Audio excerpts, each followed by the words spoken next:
You're listening to the Run for Your Lives podcast.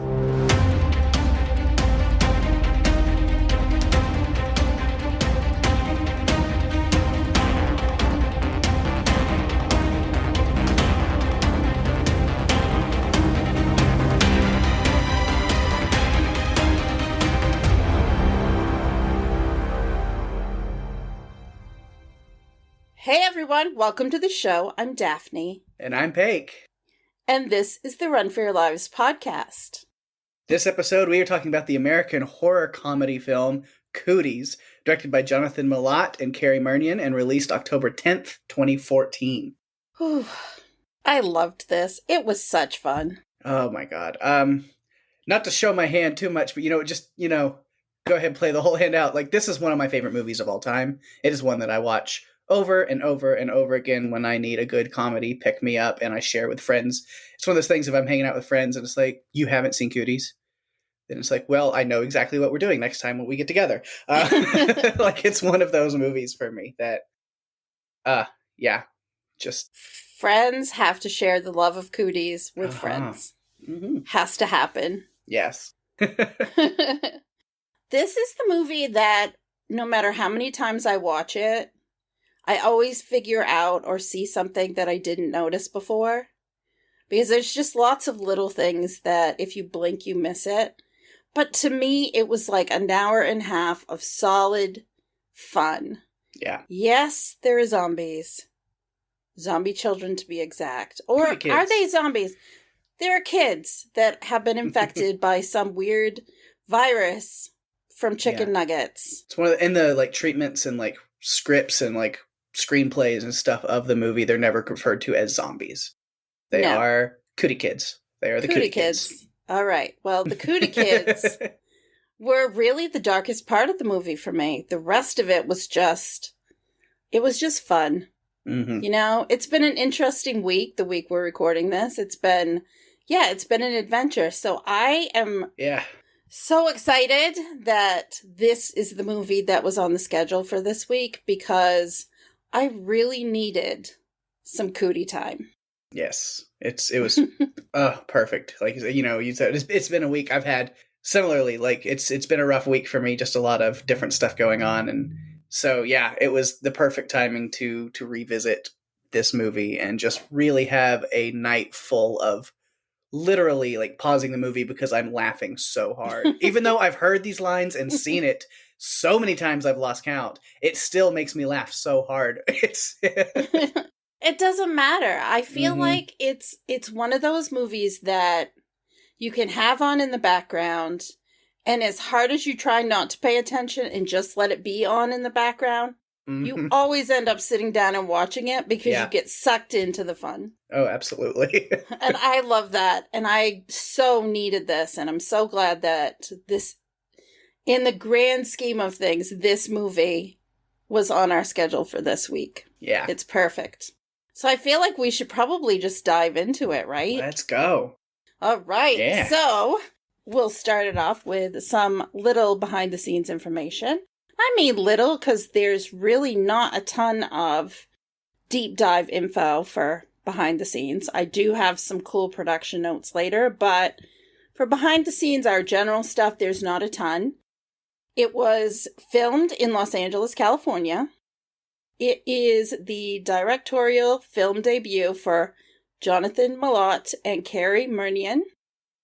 The screenplay was by Lee Whannell, who played Doug Davis in the movie, and Ian Brennan, who played Vice Principal Sims. Yes. One of the main production companies involved with this was SpectreVision, which is Elijah Wood's production company. So I thought that was nice and neat. There is no budget information. The only thing that I could find out there is that it was low budget, which, maybe, but it was still a hell of a lot of fun. Yeah. Didn't matter to me. 94 minutes is the duration of this film, and Pake, bring on one of your synopses. All right. A mysterious virus hits an isolated elementary school, transforming the kids into a feral swarm of mass savages. An unlikely hero must lead a motley band of teachers in the fight of their lives. Well, Like that one. Yeah, I like that one too. I feel like it really fits. Yes. It represents this movie. So I'm stoked. Yeah, you brought up in your behind the scenes, and I was going to go ahead and throw this stuff out there because I've got some of these like notes. I think it's crazy how it came together, the people involved, because like said it's Spectre Vision, so that is Elijah Wood's production company, and then the other people he works within that were heavily involved in this movie as well. And they created the company as a way that they wanted to do unique horror films.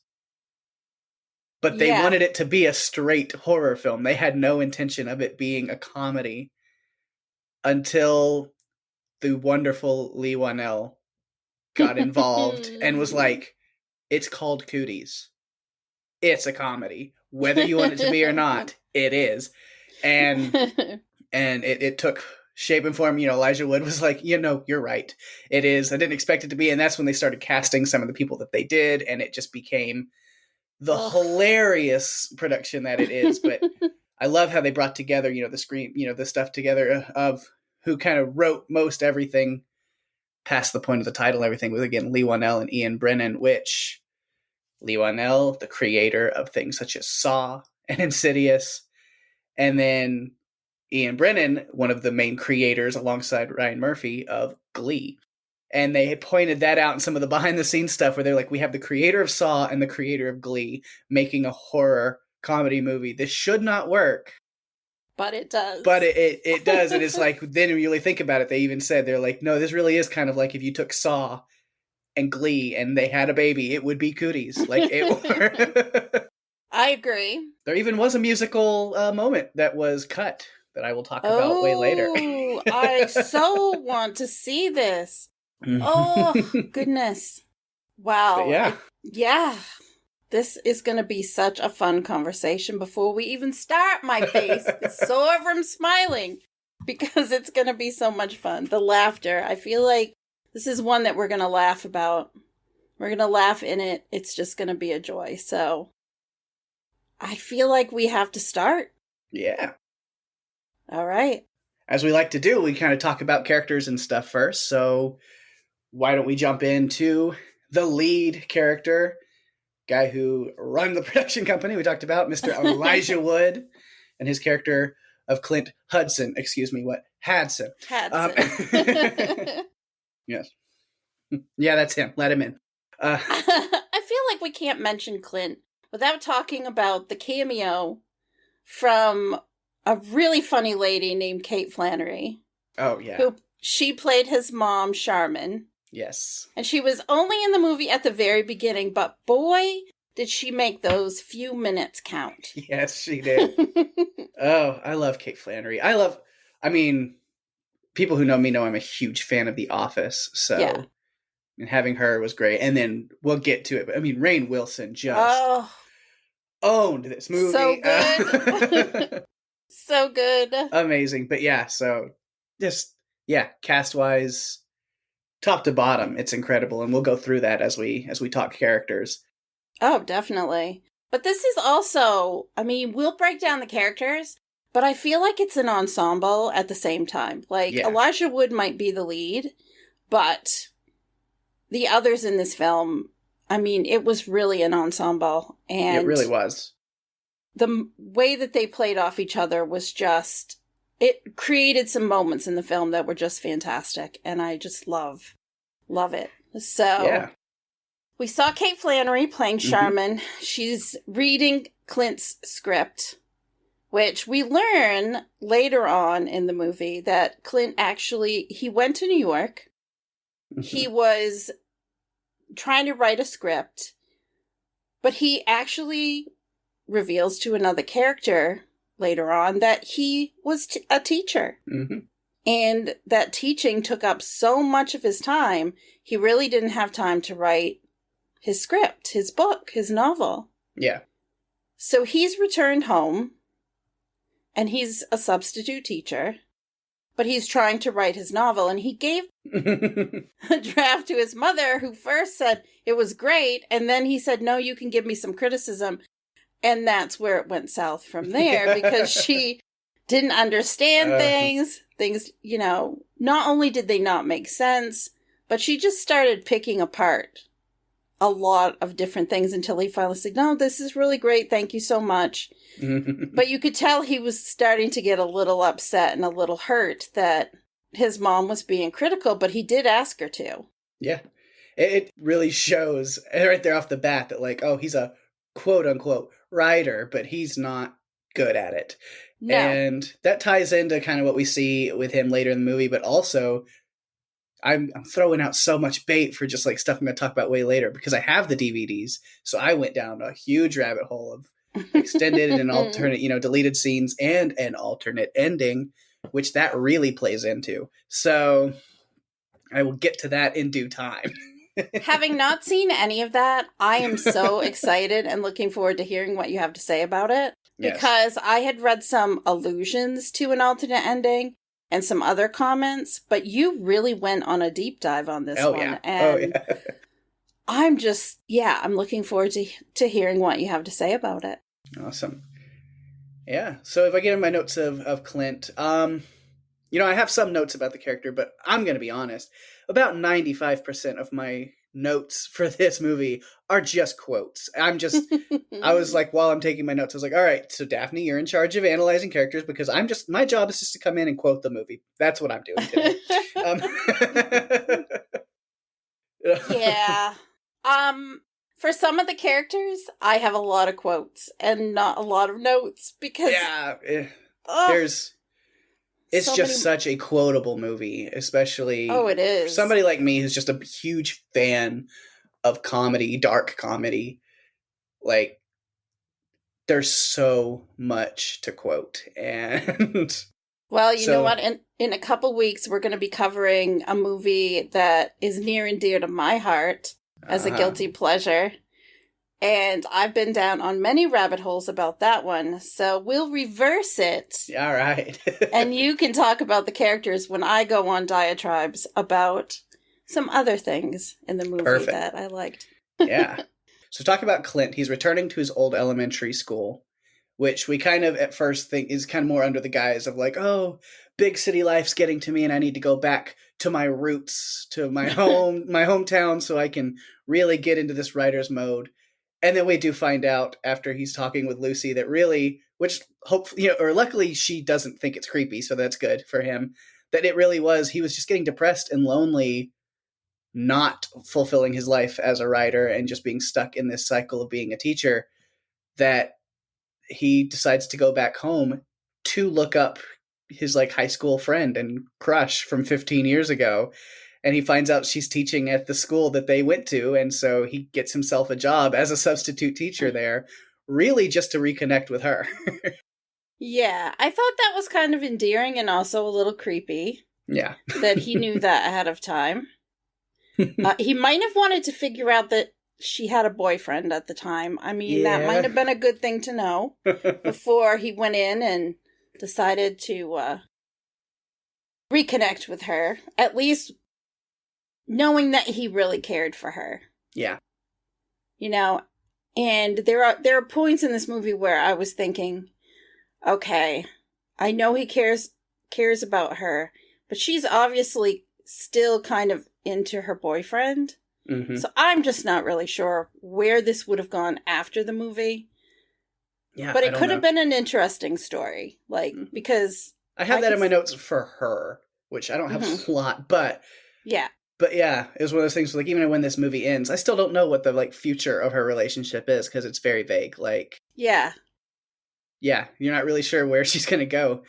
And you know what? Yeah. She's a strong, independent woman who don't need no man, so who knows what she's going to do. I know. But we'll talk more about her when we get to her character. Yeah. But yeah, so getting into, Clint's storyline, and here's where it just becomes all quotes. Nah, but not completely. But yeah, there's just so many. I mean, we get to see kind of just his personality and humor, as we do with all of these characters, through just a lot of random conversations. And I love, as he meets Vice Principal Sims, the principal's not in today. And then, so he's taking charge of this day.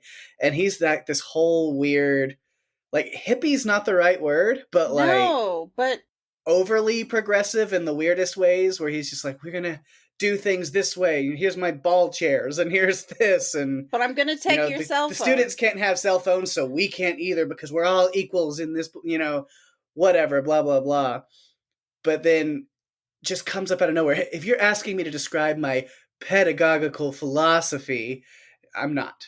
Clint I'm not. But then he continues on, and I don't have the whole quote because it's all just like, there's these areas in Boston, and he's just air quoting everything. And I love how Clint just, I'm not sure you know how air quotes work.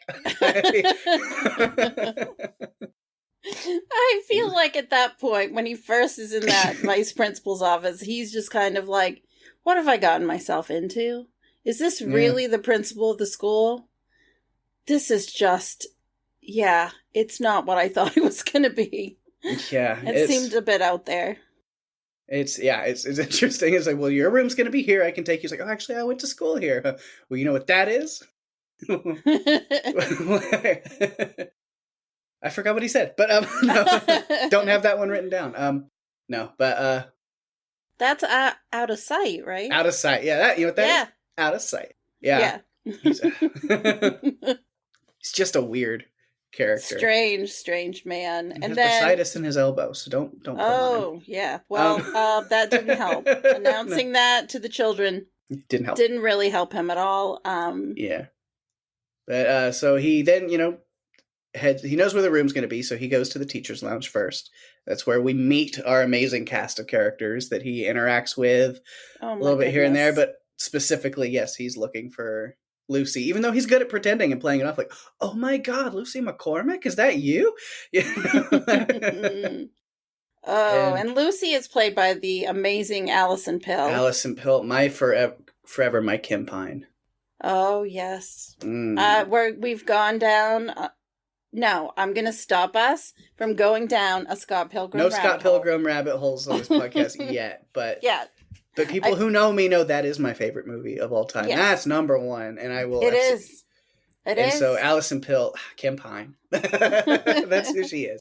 Because I think when we covered Cloverfield, even though she's not in Cloverfield, but then we were talking about the sequels. We talked about 10 Cloverfield Lane, and then that's when I'm like Ramona Flowers. Yep, that's my Ramona Flowers. Yep. When Mary Elizabeth Winstead comes up, that's... Yeah. Yep. Anytime we cover a movie with an actress or actor that was in Scott Pilgrim, we are going to get the obligatory references. It's gonna be mentioned, yes. It's okay. Absolutely. But yeah, and he's explaining just, where his life has been, but he's giving kind of the polished... false version of it a little bit. But then I love how everybody else just kind of comes in. Doug introduces himself in the funniest way. He's sitting in the corner reading a How to Have a Normal Conversation book. It's a scorcher out there. It's a scorcher out there. Unseasonably warm. Because there was a little note. He was on the chapter that said, talk about the weather. He did. I think it was tip number 345. I think I have it written. Oh, goodness. And it's good. And then Wade shows up and they're having their conversations. And I love how, Wade actually does have a point. Clint, your book pretty much is just Christine with a boat. Yes. You kind of nailed that. He did. But the way he introduced himself, too, was crazy. Pleased to meet you with meat to please you. Yeah, that is Wade. That sums up Wade. And we haven't mentioned it, but Wade is played by Rainn Wilson, who is also from The Office. And he was, so much of the greatness that is this movie is due to him. Absolutely. But yeah, jumping forward a little bit after we kind of get the craziness happens, we get the incident in the classroom. In Clint's classroom. Yeah, in Clint's classroom. He gets scratched. Things go down. I'm skipping over a lot, but we'll talk about a lot of that stuff later. We get to the Cootie kids and stuff. Yeah. But with that infection, we find out he's infected and he just gets sick. He doesn't become a zombie. He doesn't. And that's where that big twist kind of comes through that it only affects. At first we think it's just kids in general, and then later on down the line, thanks to Tamara and her and the place that she's in and her development, we find out as prepubescent children is the only ones that are affected by this. And Doug finds all of that out because of course he does. He's examined everything. Yes. Bodily fluids. very thoroughly. Don't worry, guys. I'm wearing gloves. No, you're not. And his hands are covered in this slimy, gross. Oh my gosh. Oh, and it sends Tracy into basically he's hurling at that point. God. Man, I don't want to jump ahead too much on stuff. You mentioned Tracy. I'm like, I know. Jack McBrayer. The cast is incredible. Just it is. Top to bottom. Yeah. But Clint, it's funny that, we really see a big growth in him because at first he's just very, like, shy. And, when he's first talking to Wade, he's like, you parked me in. I couldn't get out of my car. And he's like, I don't know what you're talking about. And he just, like, rolls over and takes it. He's like, yeah, you're right, whatever. Like, he's just not going to have any kind of confrontation. And even when he comes up with this plan to go through the air ducts to get a candy bar for Calvin and to get the keys and everything, he's not the one planning to do it until it's kind of obvious that he's the only one that can. Yeah. And I love his little speech. He's just like, I don't do brave things. He's like, I have a blog and I get excited about new Apple products. That's who I am. I'm okay with that. Like, I don't do brave things. Yeah. Oh, the poor guy. Yeah. But then we see, his growth from there is he does step up and he does it. And then when Lucy joins him, that's when I think things really, I'll talk about one of the extended scenes, which is when she comes up there with him and he's like, all right. And he lays out the plans. And he's like, so the vents go this way and we're going to go that way. And she goes, no, it's upside down, and flips it around. And it was like, because the music room was back there. So we actually did take a right. He's like, I'm so glad you came up here with me. Like, and they ended up cutting that out. It's a little thing, but it shows that like there was more strength to her. So I wish that they would have like brought that in a little bit and like, left that in, but she did have a very strong speech at one point. Yeah. Where she just basically told everyone she fucking hated them. Yeah. In many words, many more words than that, but she was just getting sick, I think, of everybody and everyone, and she was getting sick of the group. Like, she was done with the waiting and she wanted to do something and she wasn't going to sit around anymore waiting for someone else to do it. She just said, no, I'm going. And Wade tried to stop her and she's like, no, I'm doing this. I can do what I want. Great moment for her. I loved it. I'm like, yes, you go, girl. You go. Yeah. But I love how the two of them together really can make things happen. They split up a little bit and they take care of stuff. She goes to check the phones, which unfortunately, Zombie Patriot, which I tried to come up with a better name for him, but I couldn't. Well, he's Cootie Kid Patriot. Yeah, Cootie Kid Patriot. Yeah. But had destroyed all the phones. He was like the smartest one, and I don't know, they never really talked about why he was so intelligent. I don't get it. He heard their conversation on the radio about getting to the truck, so he went and hid in the bed of the truck. Like, they kind of went over a lot of the stuff because, even Doug brings out, like, they're basically just like animals and they're not smart, intelligent like kids. But for some reason, Patriot was like on top of things. So he was, and I felt so bad for Clint having him in his class. I'm like, oh my God. Every substitute must dread having a child like him. Oh, yeah. Well, that's why when he gets attacked, like when Shelley bites him on the face and stuff, and she's like, well, did you send her to the principal's office? He's like, I wanted to give her a high five. The kid was a dick. Like... Exactly. And he and his friend were, like, teasing the heck out of her. Telling her she was ugly, and it was awful. Yeah. Jumping down to those notes a little bit, but, because under the Cootie Kids notes, but technically we'll talk about them because they weren't Cootie Kids yet. Yeah. But, Patriot's just a little shit. And I was like, what kind of people would name their son? No, you know what? No, that tracks. Yes, it does. There's no reason to question it. Yeah. And you know what his friend's name was? Dink. That is what it's never said, but it's what he's credited as. It's just Dink. And I'm sure it's a name that Patriot gave him. Probably. And it just stuck because he's the little suck-up sidekick who's going to go along with anything that his friend says, or else he's going to end up on the opposite end of the shit list for that kid. And so he's kind of one of those, I can assume. Which I love that, while they're talking trash to Cootie, Shelley, you get Patriot just being a dick, and then Dink is just obsessed with his own ass when it comes to insults for some reason. Yeah. That's all he can think of. There's even another extended scene where they're going on more, and it just goes down that line even more. Patriot would say something, and then Dink would follow it up with tying in an ass. It's like, it looks like you got hit with like a wet shit that came out of my ass. Like, it's just this like, it's like, dude, do you not have any other material? Like, move off of your ass for a minute. They're stereotypical bullies. Mm-hmm. I mean, really, that's what they are. And poor Shelley. Yeah. Let's just talk about poor Shelley for a second. The fact that she ate a bad chicken nugget. That's all it took. And it turned her into a mess. Yeah, it just all started with one creepy sounding aggressive chicken, which created a fateful infected chicken nugget. Well, several of them. Yeah. But the one that makes it to the Fort Chicken Elementary cafeteria. Fort Chicken. Mm-hmm. Can you imagine? I didn't even look this up to see if it was a real place. I don't think so. Fort Chicken. Oh, just crazy. But yeah, that's where it all starts. And then, speaking of Dink, though, he has probably one of the funniest and best lines of the whole movie that I can't repeat on this podcast. But if you know it, you know it. Yeah, I know it. There's another line I really can't recite.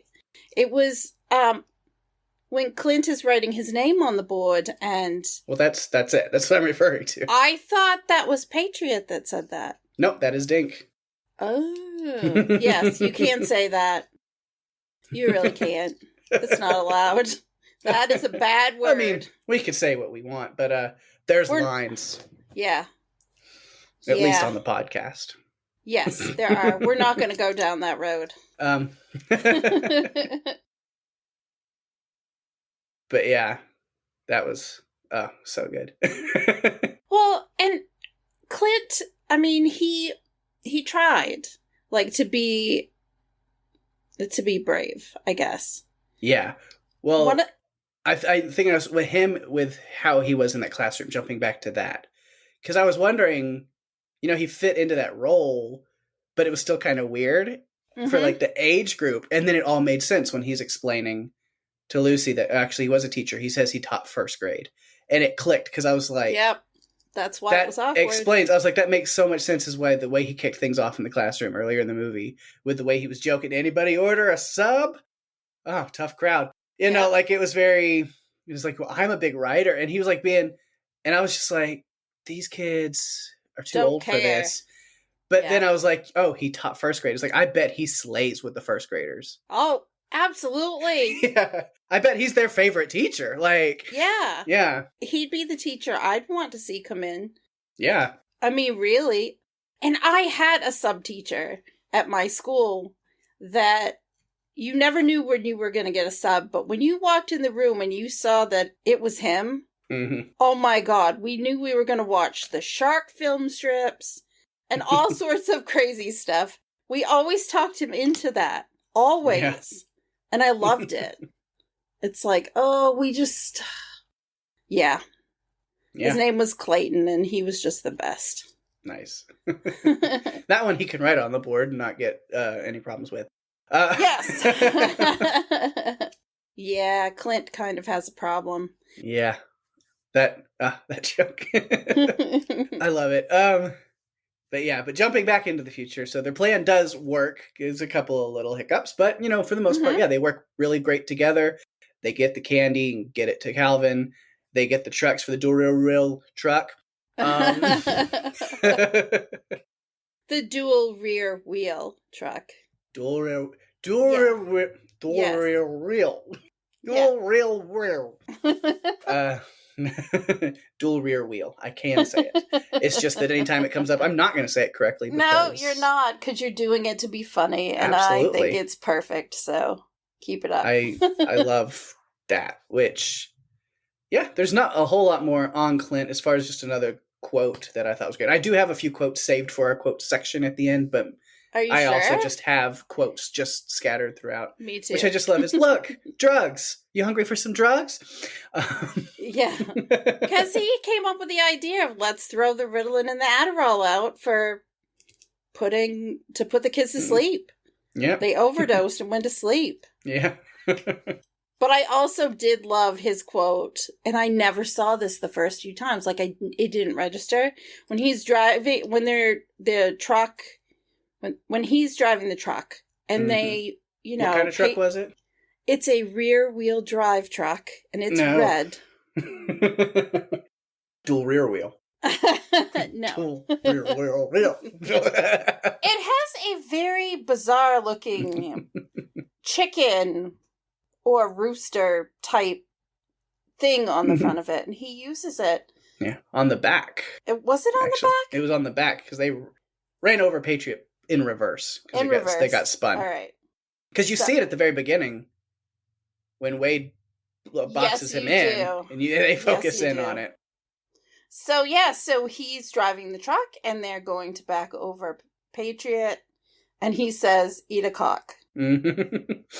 Yeah, or in my notes, what did I have on that? I say, it says a classic stowaway zombie. Freaking Patriot went and hid in the bed. It's like before they run a gas, he reaches in, grabs Clint through the window. Clint slams on the brakes. He goes flying and skidding. We get an awesome jaw dangling off zombie Patriot. Yes. And then he gets rammed and taken out by a very inappropriate euphemism when you think about it. But he did ride it on Clint's car before he was a zombie. So I mean, it all ties in, right? It's perfect. Yeah, it was great. I loved that part. Full circle. Yeah. Beginning to end. So I feel like we should move on to our good friend Wade Johnson. Pleased to meet you and meet to please you. Yes. Wade Johnson. Very Wade. Oh. He's a former All-State football star. And I wondered at times, is this all in his mind or was it real? But he was... I bet it was real. That's how those... Not to be too stereotypical, those small country towns kind of thing is you get the star football players and stuff that then they just never grow out of that. No, they don't. Their bodies grow out of it, though. Yeah. It's like you get the flip side. Like with my, I'm not going to name any names, and people are, whatever, because I come from a smaller town, so people will, if they're here, maybe they'll know, maybe not. But yeah, you get the football stars that are now just like chubby, balding, working retail, and they never really got out of that. Or we had Patrick Mahomes. So you know what? There's going to be one or the other. So you know what? It's a gamble. Sometimes it works, sometimes it doesn't. I wondered if you were going to bring that up because I was ready to say, or you have the Super Bowl winning quarterbacks. Yeah. I've seen both come out of my high school. So. Well, he was also the twice county running back of the year, almost 3 times, but he tried to... Yeah. Darn. Really. We see him when he comes in and introduces himself, but he's also outside playing basketball, which, even though he may have been a great football player, not so great at making shots in basketball. Yeah. No. Great at talking to himself. What the fuck is wrong with me? What the fuck is wrong with me? Yeah. At least he could say that better than dual rear wheel. Yes. Dual rear wheel. Yeah, no. And that cracks me up so much. Like I said, it's when this movie comes up, that's what I think of immediately. Is dual rear wheel. Dual rear wheel. I don't understand. It has 2 extra wheels on the back part of it. So great. So great. Yeah, and there's they said that they only wanted him to do it like 2 or 3 times just to like work that scene. But Rainn Wilson, being the improvising comedy genius that he is, oh my goodness, yes, kept doing it for like 2 or 3 minutes. Of course. And they just kept filming, and there's so many takes, and he just kept going until just everyone in the room couldn't take it anymore. Like it was just. Of course he did. I loved when he was out on the playground trying to make basketball shots. Yeah. And he's like, what the fuck? And you think he's looking and he's seeing that this teacher is getting eaten. No. No, he's in his own world. He says, what the fuck? And he's looking at Lucy and Clint talking in the teacher's lounge. Yeah, that was... And I'm just like, do you not see Mr. Peterson laying over there, his chest ripped open, and he's being eaten? No. Yeah. Because we're only looking at, Lucy and Clint. Yeah. There's much more important things going on. He's got to make that shot. And his girl's being encroached upon, right? Yes. That's way more important than murderous cannibal children. Yes. Agreed. But then a little bit later, he's like, what the fuck is happening? Because he realizes the kids are all stalking him. Like, he's there, he turns around, and these kids are all lined up, ready to pounce on him. Yeah. And then he sees Vice Principal Sims. He's got much worse problems than bursitis now. Yes, he does. I love how, look. We've all wanted to do that to Vice Principal Sims, okay? I know I have. Oh, it was great. But you can't eat your teachers. No, you can't. Oh, my goodness. And then he just bolts across the playground, shoulder checking and clotheslining kids. It was beautiful. Just to get inside the school as quickly as possible. Mm-hmm. And he was out in it. He's like, we're not going to be able to outrun these. Yeah. It's not possible. Not possible at all. But yeah, a lot of my Wade quotes, Wade quotes. I was going to say notes, but yeah, a lot of my Wade notes are just quotes. Because it's Rainn Wilson, and he has the best dialogue and improvised moments. Like the whole Instrument of Death. And I'm going to need you to create a symphony of it. It was all improvised. They just let Rainn Wilson and Elijah Wood have at it. And just come up with whatever they could. Is that really how we got the line about the Hobbit? Yep, that was 100% improvised by Rainn Wilson. I love it! And it's the best, it's improvised, but it's still the best meta reference I've ever seen. I love it so much. Oh, you'll sneak around, huh? Sneak around like a little hobbit? Like, no way! I'm taking the fight to them like a fucking orc. Yeah. Loved it. That was just, Yeah. And now we've done one of my quotes. Actually, Nice. We've done two of them now, so I will have no quotes by the end of this. Man. Yeah, probably left. It's fine. Even though, the Hobbit thing was great. Instrument of Death is great, but I think my favorite one, it's the like weird, goofy humor that I have, is out of that conversation, is where he goes, there are little cootie kids right out there in the hallway who are willing to fucking rip your face off with their little teeth, their little baby teeth. Their big teeth haven't even come in yet. That's like... Oh, and he was so right about it. Yeah. And I feel like it was right after that they realized, it was right after that they realized that Clint had been scratched. Yeah. And so he just took it upon himself to put Clint in a room and lock the door. Yeah. But then Doug is like, and we'll get to Doug, because there's some things about Doug that... Do not resist the quarantine. But our good buddy Wade is the one who takes Dink out when he gets into the room. Yeah, and that is a turn for him a little bit in there, is then you see, instead of being this caricature of the PE coach who's just like misogynistic and just like a control freak and whatever, this is where you start seeing the human side of Wade. Yes. He kills Dink, and even though it is a cootie kid zombie, it's one of his students. Yeah. And it affects him. Yeah. Pretty deeply. Like, he doesn't want to talk about it. He goes to the like closet, the supply closet back to clean himself up, and like he needs a moment after that. Yeah. And then that's also where then Lucy comes in to check on him, and we see that like, oh, the douchebag does have some emotions in there somewhere. And that's where they have their conversation where he's hurt because he feels like he doesn't make Lucy happy anymore. And it's, while he's out there playing basketball, he says he looks up and sees her smiling and laughing at Clint. And he says, we've been together all these years and you don't smile at me like that. And yeah, it kind of hit sad. me. I was sad for him. Yeah. Like, oh. And then he kind of screws it up right there afterwards by telling her to go fuck herself, which is a little, but he's in pain. He's angry. It's he also reveals a little secret, which is that he bought a ring. Yeah. You know? So she learns that and she's having to deal with that. And then he just tells her to fuck off. And I'm like, oh, I get it. You're on a roller coaster of emotions. Yeah. Yep. So he starts turning and then I'm like, no, still kind of an asshole. But then he definitely does come back to redeem himself throughout the rest of the movie, which I like a lot because he just still has some great, incredible scenes. But, you know, the best one, of course, is when we get to the suiting up montage.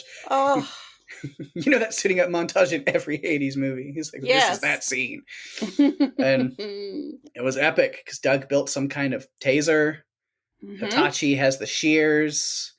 Tracy has himself a jump rope mace. Rebecca's got her cymbals. And then Wade has like equipped a baseball launcher as a like weapon that he can carry around with him. Loved it. It was so amazing. Cool. Oh my gosh. I played dodgeball a million times with these little shits.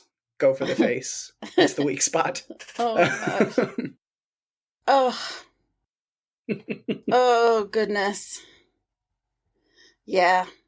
But he did have this one other, he had one other moment that stuck out to me as well. And it's when they're all sitting around talking about things and he, you know, admits that he wants to know why his brother-in-law makes more than he does.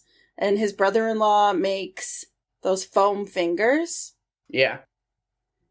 And he said, I really love what I do and I love all of you and I want to know why people look at teachers and think that you wanted to do something else and you just ended up doing this as a fallback. And those weren't his exact words, but that was pretty much what he meant. Yeah, but then he follows it up. He was just like, teaching is the hardest fucking job. Like, he was like, I'm raising your kids, man. Like, teachers need more respect and more, and it was a great speech coming from him. And I'm like, hell yeah. Like, 100%. Well, I know that there are teachers out there now who during this time are working their butts off to teach kids in all sorts of crazy, you know, remote and in-person and hybrid models. And they all would totally, you know, be cheering at hearing that. Oh, yeah. Especially right now. They don't get enough credit. My sister's a teacher in New Hampshire, and she works really, really hard. Yeah. And this has been a test. This whole experience of the pandemic has been a test. And so when I heard that quote, and I'd heard it before, but listened to it this time, it really like hit me harder, I think, because I know it's been a struggle for her and for others during this time. So if you're out there listening to us and you're a teacher, we give you big props. Yes, much respect and love from the Run for Your Lives family, for sure, to teachers, the real heroes of our time, for sure. Yeah, definitely. Ugh. But yeah, Hitachi I don't have a lot of notes about, but this is where really he just kind of shows up. He's the janitor. He's here. You know, they're all ready to go, and he's going to give his rousing speech about the story of the frog and the caterpillar, but we may never really know what that is because there's not enough time for that. No, there isn't. We gotta go. Yeah, and then, they head out into the hallway all souped up, and then Clint and Lucy meet back up with them, and that baseball launcher is great. Effective. So effective.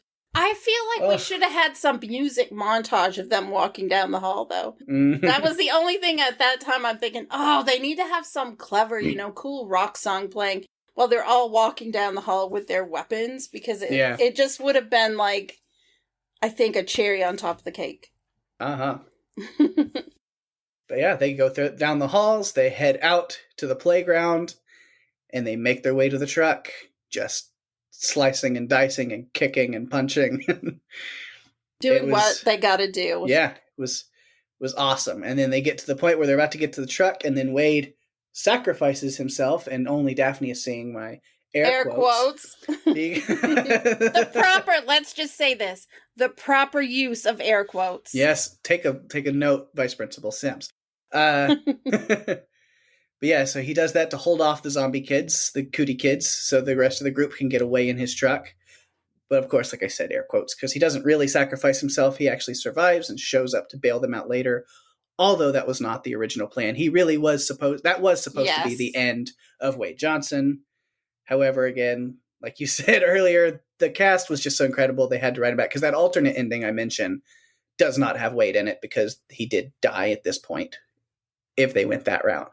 Well, they had originally planned to kill off a lot more of them. Yeah. Like, these teachers were not all supposed to survive, but the cast was so much fun and they were enjoying it. The crew and everything was just going so well, they couldn't write them out. They were having too much fun. Yep. And that, I guess, you're good at your job if you keep the production team and the writers from writing your character off or they change what their original plan was. Yeah. I think that's pretty good. Mm-hmm. There was one moment, too, though, that Wade took the keys and he tosses them to Clint and he says, take care of her. Yeah. So, Peg, tell me, was he referring to the truck or Lucy? That's a good question, because I thought about the same thing when he said it, and I think, I mean, it could be both, but yeah, I think he did mean in that moment where he thought that was the end of him, I think he meant Lucy. Yeah, that's what I choose to believe. Yeah. That it's Lucy. Because he knows kind of that conversation, because I love how they have their little moment over the walkie-talkies. Or yeah. Is Clinton here? Can he hear? And then she just looks at Clinton, he shakes his head no, and she's like, no. But then he goes on talking about how he actually did feel kind of, threatened by this fancy New York writer who comes down to impress his girlfriend, and she has a history with him, and they were friends and all this. To where I love how Clint kind of does the right thing and steps up and takes the, hey, Wade, it's Clint. Ah, God damn it. But then he tells him, he's like, I'm not this fancy writer. I'm a failed writer. I moved up there, but I'm a teacher. And now I'm back here living, sleeping in a bed I used to pee in as a kid. Oh, my gosh. Yes. And he's just like, I'm not who you think you are. Lucy loves you. I'm sorry I got in the way. And it's great. And then it's like, okay, can I have Lucy back? And as they're starting to have this little warm moment, he's like, time is the essence. I've got to get the plan to him. So, hey, Wade, it's Clint again. God damn it! Perfect. So many interruptions when Wade is just trying to be heartfelt. I know. He's just trying to convey his. I feel like he's trying to convey his love, and he's just trying to have this tender heart-to-heart moment with Lucy. And yeah, Clint just interrupts it a couple of times, and yeah, it didn't really work out the way Wade was looking for it to work out. No. But everyone else gets on the truck and they get away. They go to Danville. Yeah, which, they have their run-in with Cootie Kid Patriot, which we talked about. Yep. But yeah, they make it to Danville, which, fucking Danville. Danville. I hate Danville. Everybody's dead in Danville. I'd be much more upset about this if it wasn't fucking Danville. Danville, yeah. Welcome to Danville. Population 63,505. At least we're not Fort Chicken. Yeah. Yeah. Oh, goodness. Yeah. Yeah, but kids got out and everything spread to Danville. No great loss, right? Well, and we learn once they get there, they get out of the truck because they ran out of gas. They go over to this TV store and look at the different TVs and realize that it's actually spread. Like, it's in Cincinnati was one of the cities. There were others on there as well. So they see that that's happened. Yeah. So they know that it's more global, and they're kind of tying it to the chicken nuggets. Kind of. Yeah. It is. It is the chicken nuggets. Newsflash. Chicken nuggets. Yeah, if you weren't 100% sure of this, again, I'm teasing. Alternate ending, yes. Yeah. Yeah. But yeah, they get there, and then while they're looking at the TVs, all these Cootie kids from Danville have taken up residence all over the truck. Yes, they have. So they have to run away. And so they go into a place, I'm not sure the name of it. It looked like it was like Jumpin' Jam? Something like that? Yeah. And they see the remnants. It's a children's party venue. Yes. Full of Cootie kids. How did they not see? Like, you see the table. You see the cake. You see the food. You see all the birthday paraphernalia. Mm-hmm. How do you not know that you're in a place maybe you shouldn't be in? Yeah. And they get surrounded. Things are looking bad. We get Clint's "oh shit," which they left in from something. We'll get there. But then that is when we get the return of the wonderful Wade Johnson. He busts in. Somebody order a badass. And Hitachi is in tow with him. They hitched a ride with Rick, who we will talk about a little bit more later. We haven't even mentioned Rick. I know. They hitched a ride with him in his van, and it is time for the frog to fuck the caterpillar. I guess. I guess that's the way that story goes. Hopefully, he told it to Wade in completion the whole on the way there. I hope so. It was just halftime, baby. Yeah. And he comes in with super soakers full of gasoline, blazing. Just lights up all the kids in there that they've blocked in, and that's kind of the end of the movie, really, as they set it ablaze, drive off. And it's like, how did you know to find us? I always know how to find my Dorrier. But before he sets it on fire, two of the greatest one-liners, and I love how he puts the sunglasses on, all action movie, hero, badass, just for the effect. And as he's spraying the gasoline, he gets the great line of, "I'm giving you kids an F for fuck you." Yes. And then as he lighting the match, nap time, motherfuckers. It's beautiful. Just the best. It is. And at one point they ask him, like, well, what is water? Water's not going to do anything. He's like, it ain't water. Mm-hmm. Loved it. Water. No. Which you think you'd smell that it's gasoline. That's suspension of disbelief. Yeah. But yeah. Yeah, I don't have anything else on Wade. Yeah. I mean, I feel like that was we took it to the end of the movie, so yeah. We went. And then, we'll get into other characters. I have a few notes about Lucy. I wish I had more, but we kind of threw in some stuff. A lot of her story is kind of tied into Clint, which could be fortunate and unfortunate, depending on how you look at it. Like, female lead characters need a little bit more on their own sometimes. I'll admit to that. Mm-hmm. But it is what it is. But yeah, she does have that great moment, though, that we talked about earlier. Yes, we did. She was really the voice of reason at times, I think. Yeah. She was the one. It was like she wasn't physically smacking them up the side of the head, but she was verbally smacking them up the side of the head. And I liked that. She kept Clint and Wade from just tearing each other apart throughout the movie. She did. Kept things civil. And I love, again, something I found out from watching all the behind the scenes features and stuff. The character of Lucy was written in the screenplay and the script as being aggressively positive. Really? Yes. I'm not surprised. I am not surprised at all. It shows really well. And I do love, one of my favorite things about the characters we see is her while she's interacting with Calvin or with Tamra or with different things. She really has a good understanding of her students. She knows them. She has a good rapport and relationship with her students. And I think that shows really well. And absolutely, she's a great teacher. Absolutely.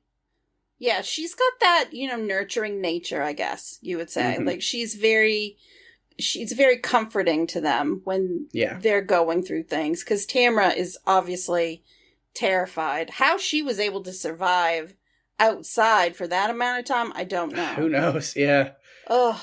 But it's great. And there's, the extended scenes show a little more of it. But she takes Calvin and Tamara aside and is like, oh, we're okay now. We're going to go over here and talk about, because, what they cut around for time or whatever, I don't know, is there's an extended scene of them after Wade kills Dink.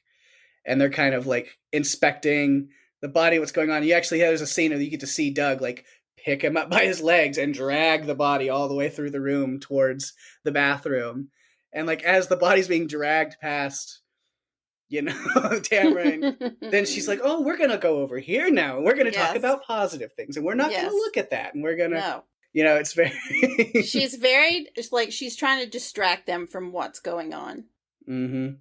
The Tamara has a line in that extended scene. She's like, Coach Johnson killed that boy. And it's like, well, he's not really a boy anymore, but we don't have to, it's very, she's being very, like, comforting and trying to, like, and I thought it was cool.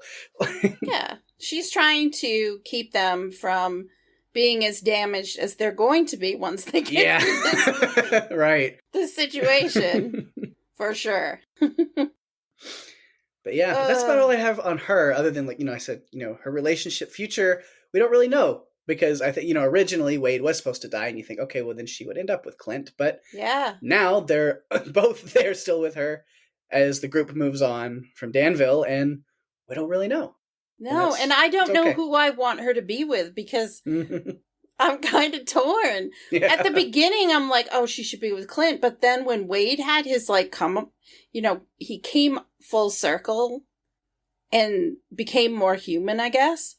I was kind of like, oh, but she has to be with him just because, like, it has to happen. Yeah. So I don't know who I wanted her to be with at the end of the movie. Yeah, I don't know. But, it's really difficult. Yeah. And then I guess we can get into other characters. We just have, aside, just throw them all in. I'll just kind of go through them. But I just love the cast. To start off these notes, I have just kind of my favorite cast list, which we've touched a lot of the main ones, of course. Elijah Wood, splendid. Kate Flannery from The Office is his mom, awesome. Rainn Wilson is impeccably hilarious. It's a given. We haven't talked about Rick, really, but Jorge Garcia from Lost. He's Hurley in Lost. Man, he's just a lot of fun. And, I saw a little interview with him in a behind-the-scenes thing, and he was just like, he never really got to interact with any of the rest of the cast. Because I guess he was busy because he did, like, Hawaii Five-0 or something else, too. Yeah. And so they really just brought him in for, like, a day or two, I think, just to film his scenes in the van, and then he was gone. Like, that was kind of it. He didn't really do much with the main cast.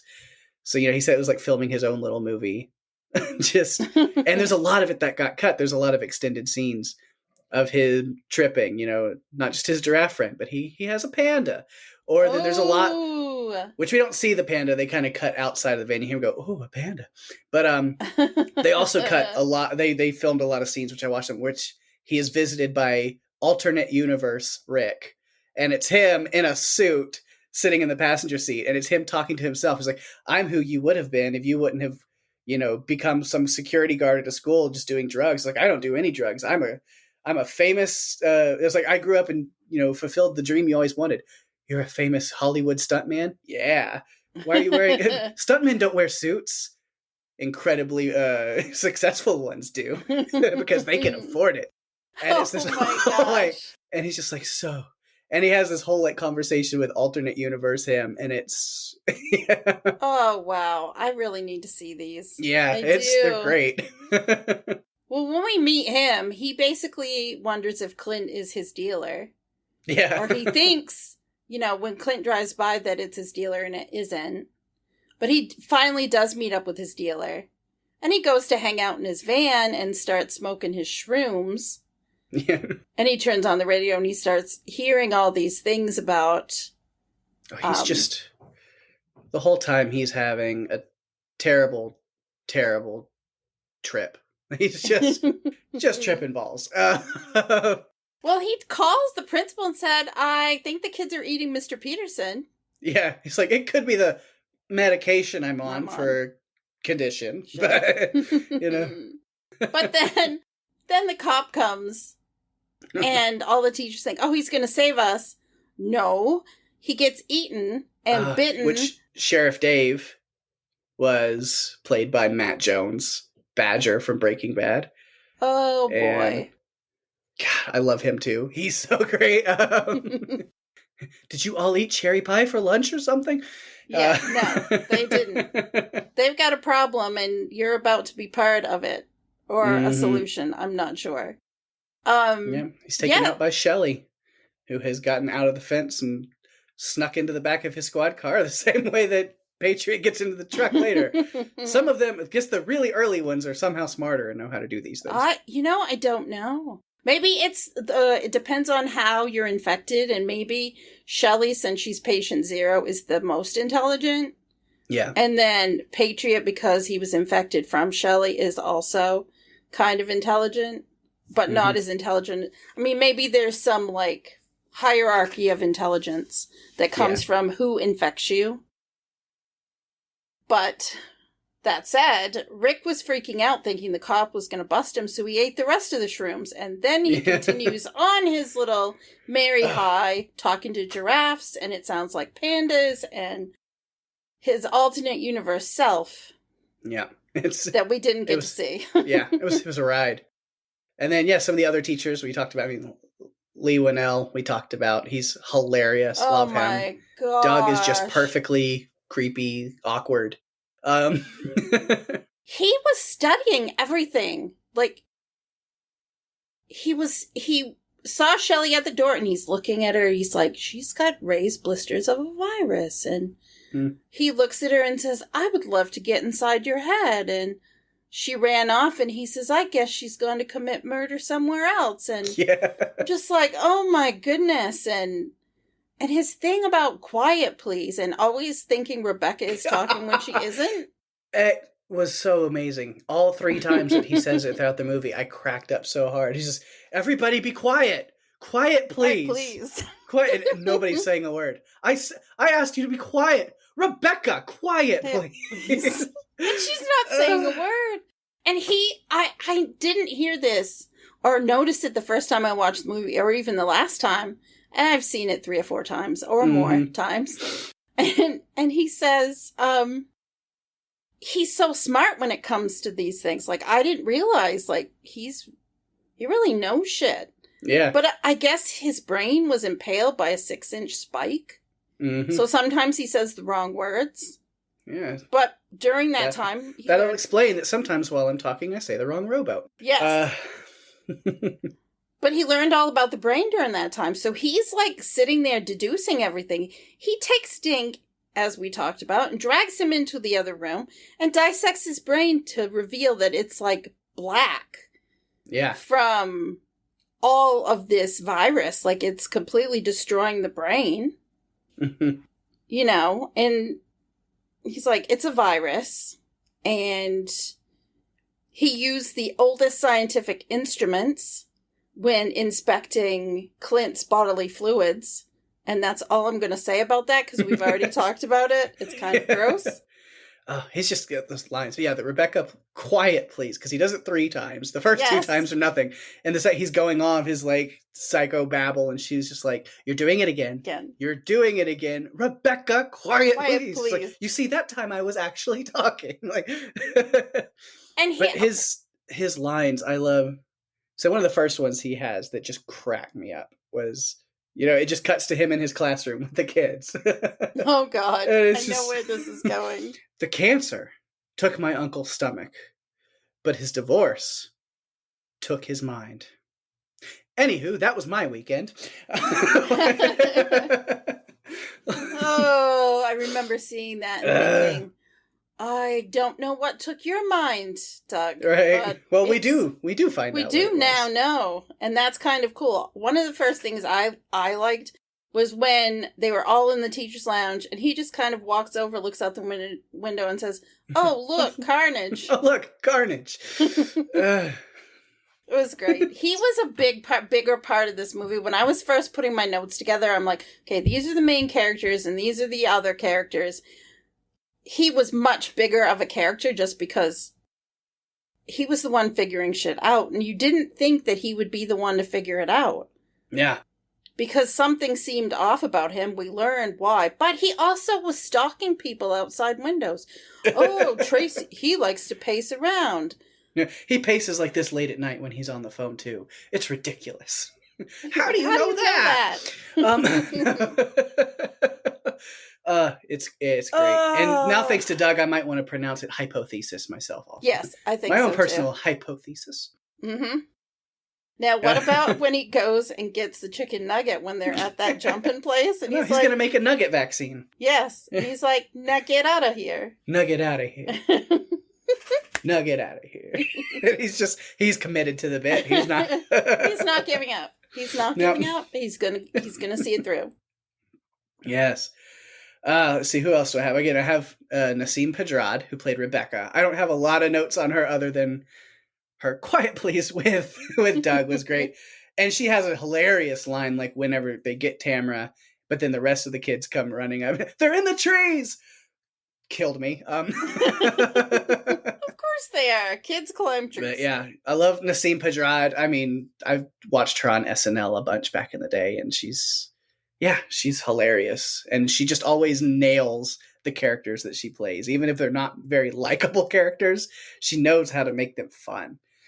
She mentioned that she wanted to be able to carry her gun at the school. And she has that. She's that very, like, super, like, you know, conservative Christian Republican kind of like character, and she way blows up that stereotype. Yes. And huge. It's funny, you know, it's like, you know, we could say that there's a God that created all whatever's like, or we could have been a bunch of monkeys that crapped each other's mouths. Who's to say? The state of Illinois says I can't be the one to say. She's just you know what this is? It's a rate button. Do you know what it does? Don't answer that. I will tell you. Later and I have to have it because the state of Illinois won't allow me to carry my own gun. Right? Yes. Pake really does have quotes for all of his notes. And a lot of these aren't even written down. I've just seen the movie so many times. I also loved when they were sitting in the circle talking about all the things that they wanted to do. And she says, there's still so much I haven't done, like firing an Uzi. I just wanted to fire an Uzi. And I'm just like, oh my goodness. She probably really did want her gun after going through all of this craziness. Yeah. I love that she is the one that saves Tracy when they're making their way through the playground. Yeah, yes, I do love that because there's so much between those two characters that got, again, with cut out and stuff. I mean, we get to see a little bit of it whenever they're like, you know, I'm scared to help. And then she's like, I'm gay. You know, it's like, I fucking knew it. But there's scenes throughout the movie that like kind of play off that. There's one that was cut, which makes sense because it's a little risque to joke about this, but I'll bring it up.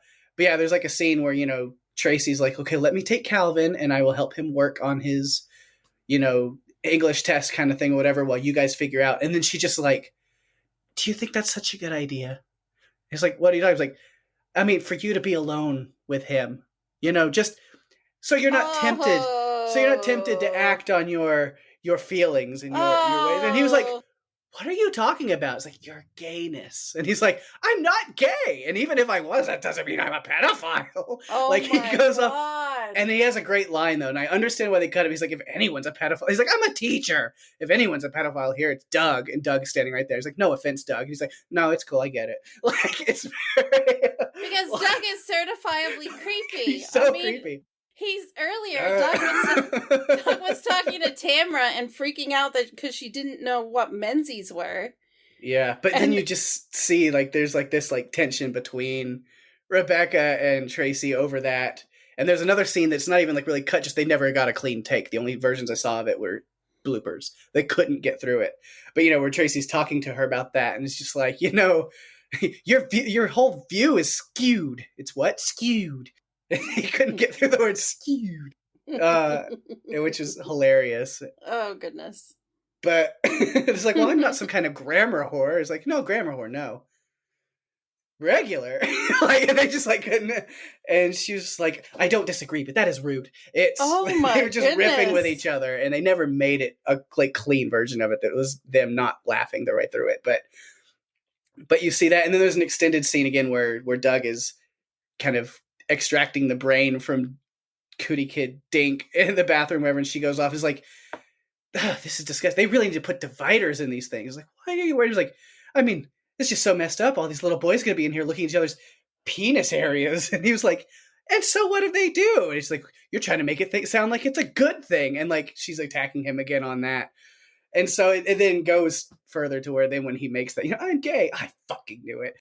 Like, there's a lot more build up through the movie, but they cut a lot of it for just like timing, or some of it's a little, a little much. Yeah. But But it's funny. So then whenever she's the one to kind of save him as the kids start grabbing him, I thought was really cool. As they patch things up, they get, become better friends, and she accepts him better. I like that. That I am glad of. Yeah, which, again, talking about, I think that's really the only one I haven't mentioned now is Tracy, which is Jack McBrayer. And who I just love him. Love him so much. Anybody who's watched 30 Rock, mm-hmm. He is Kenneth the Page. He's a riot on 30 Rock. Oh, my God. Oh, because that's just his characters that he plays is who he is. Yes. He doesn't change his voice. That is who he is he just has this sweet, southern, goofy charm to him. And that's just, that's who he is. And it's so funny to watch him be who he is. Cause he has so many great moments, when he's calling the police, when everything's first starting to go down, and you just, help. And you hear the officer on the other line before the lines get cut. Ma'am, you need to calm down.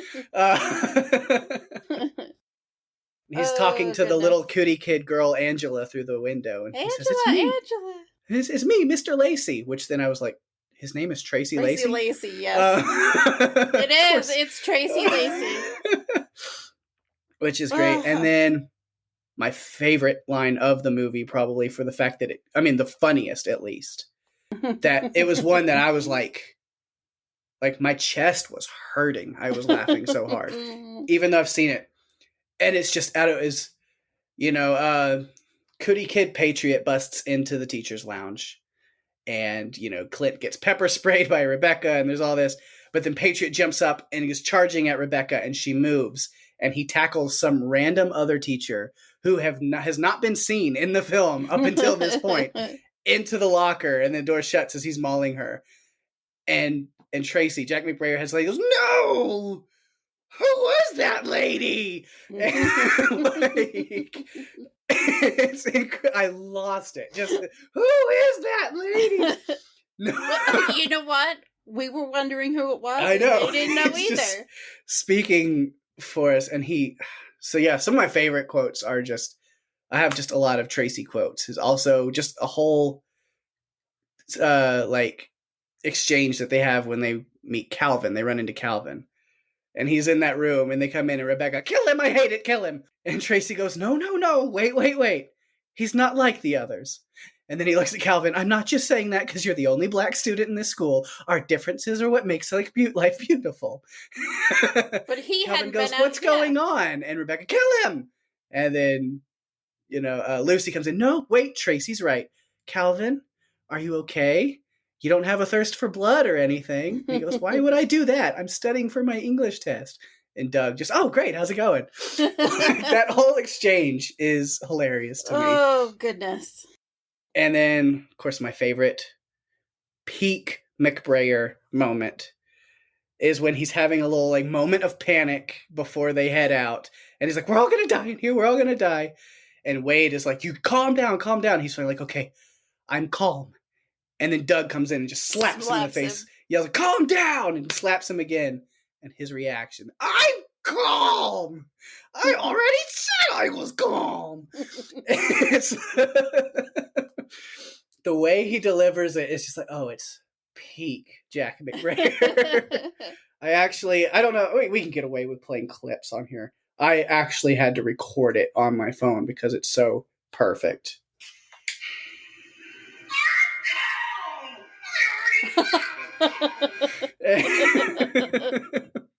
Because it's my favorite. Oh, good. Oh. It's the best. Oh, wow. I can't. Oh, wow. Man. So good. This was such, yeah. Do you have any other notes on characters that aren't the zombies or the kids? Just to mention the kids that are not zombies. We have Calvin and Tamara, which I don't have a lot of notes. Just with Calvin, I was just like, I just love Calvin. Isn't he just great? A sweet kid? Poor Cal. Get this kid a snack. Well, he was the first one. Because he's diabetic, and you kind of just he's that kid that really pushes the intensity or okay, what's actually important. It takes the comedy away a little bit to where you're there's stakes here. Yeah. And so I like that. And he has some great stuff. I'm kind of throwing in these extended scenes, which I was going to talk about, but it's cool to throw them in as I'm talking about it too. We get a little bit more Calvin, which again, it's one of those things that I wish they would have left in, but I get, sometimes you just have to cut things, because there's a cute moment where Clint and Calvin are playing checkers with each other, and this is why they are examining the brain in the bathroom. So they're just killing time. So Clint and Calvin are playing checkers, and they're just having this like cute conversation about things, and he's just getting to know Calvin, and he's asking about like, well, like, so you're a writer. It's like, well, when's your book going to come out? And he's like, soon. Well, maybe never. And he's like, well, it's kind of like that tree falls in the forest thing is like, if I write a book but nobody reads it, am I really a writer? And they have this really cool connection.